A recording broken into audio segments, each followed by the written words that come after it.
Hello കൂട്ടുകാരെ, നമുക്കിന്ന് farm ആനിമൽസിൻ്റെ പേരുകൾ പഠിക്കാം.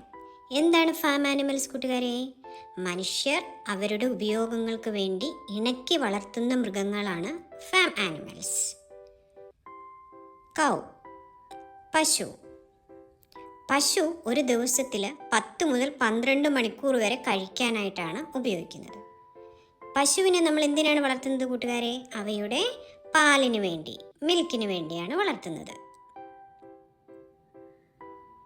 ഗോട്ട്, ആട്. ഗോട്ട്, ആടുകൾക്ക് മരത്തിൽ കയറാൻ കഴിയും. അതുപോലെ തന്നെ അവയുടെ കൃഷ്ണമണിയുടെ ഷേപ്പ് ചതുര ഷേപ്പായിരിക്കും. ആടിനെ നമ്മൾ വളർത്തുന്നത് മിൽക്കിന് വേണ്ടിയും മീറ്റിന് വേണ്ടിയുമാണ്. ചിക്കൻ, കോഴി. ചിക്കൻ, കോഴി. ചിക്കനെ മനുഷ്യർ വളർത്തുന്നത് എന്തിനു വേണ്ടിയാണ് കൂട്ടുകാരെ? അവയുടെ മുട്ടയ്ക്ക് വേണ്ടിയും മീറ്റിന് വേണ്ടിയുമാണ്. ഡക്ക്, താറാവ്. ഡക്കുകളുടെ കാലുകൾ വെബ്ഡ് ആയിരിക്കും. അതവയെ വെള്ളത്തിൽ നീന്താൻ വേണ്ടി സഹായിക്കും. ഡക്കിനെ നമ്മൾ വളർത്തുന്നത് എഗ്ഗിന് വേണ്ടിയും മീറ്റിന് വേണ്ടിയുമാണ്. ഷീപ്പ്, ചെമ്മരിയാട്. ചെമ്മരിയാടുകൾക്ക് വളരെ നല്ല ഓർമ്മശക്തിയുണ്ട്. അവയ്ക്ക് മനുഷ്യരുടെ മുഖങ്ങളൊക്കെ ഓർത്തെടുക്കാനുള്ള കഴിവുണ്ട്. ചെമ്മരിയാടിനെ നമ്മൾ വളർത്തുന്നത് മിൽക്കിന് വേണ്ടിയും മീറ്റിന് വേണ്ടിയും അതേപോലെ വൂളിന് വേണ്ടിയുമാണ്. ഹോസ്, കുതിര. ഹോസുകൾക്ക് വളരെ വേഗത്തിൽ ഓടാൻ കഴിയും. ഹോസുകളെ നമ്മൾ ഉപയോഗിക്കുന്നത് ഒരു സ്ഥലത്ത് നിന്നും മറ്റൊരു സ്ഥലത്തേക്ക് പോകുന്നതിനോ സാധനങ്ങൾ കൊണ്ടുപോകുന്നതിനോ ഒക്കെയാണ്. അതുപോലെ തന്നെ ഹോസുകൾക്ക് നിന്നുകൊണ്ട് തന്നെ ഉറങ്ങാനും കഴിയും. പിഗ്, പന്നി. പിഗ്. പന്നികളെ നമ്മൾ വളർത്തുന്നത് എന്തിനാണ് കൂട്ടുകാരെ? അവയുടെ മാംസത്തിന് വേണ്ടിയാണ്, മീറ്റ്. ബഫല്ലോ, എരുമ. ബഫല്ലോ.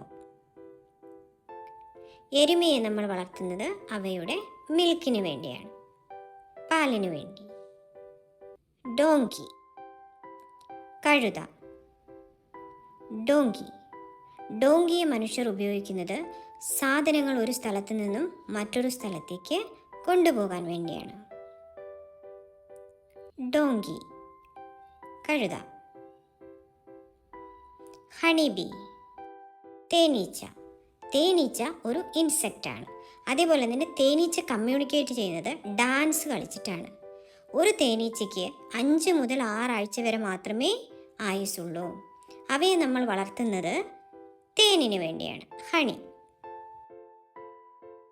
യാക്ക്, മലയാളത്തിൽ ചമ്മരിപ്പശു, മലം പശു എന്നൊക്കെ പറയും. അവ കൂടുതലായും മലം പ്രദേശങ്ങളിലാണ് കാണപ്പെടുക, ഹിൽ സ്റ്റേഷൻസിൽ. അവയെ നമ്മൾ പാലിന് വേണ്ടിയും മീറ്റിന് വേണ്ടിയും അതേപോലെ അവയുടെ രോമത്തിന് വേണ്ടിയും ഉപയോഗിക്കുന്നു. ക്യാമൽ, ഒട്ടകം. ഒട്ടകം എവിടെയാണ് കാണപ്പെടുന്നത് കൂട്ടുകാരെ? മരുഭൂമിയിൽ. ഒരു ഒട്ടകത്തിന് 10 ദിവസം വരെ വെള്ളം കുടിക്കാതെ ജീവിക്കാൻ പറ്റും. അതുപോലെ തന്നെ ഒരു പ്രാവശ്യം വെള്ളം കുടിക്കുമ്പോൾ അവയ്ക്ക് 20 ലിറ്ററോളം വെള്ളം കുടിക്കാൻ പറ്റും. ഒട്ടകത്തിനെ മരുഭൂമിയിലെ കപ്പൽ എന്നാണ് അറിയപ്പെടുന്നത്. മരുഭൂമിയിൽ കൂടി യാത്ര ചെയ്യുന്നതിന് വേണ്ടി മനുഷ്യർ ഉപയോഗിക്കുന്നത് ഒട്ടകത്തിനെയാണ്. അതുപോലെ തന്നെ ഒട്ടകത്തിൻ്റെ പാലും മീറ്റും മനുഷ്യർ ഉപയോഗിക്കാറുണ്ട്.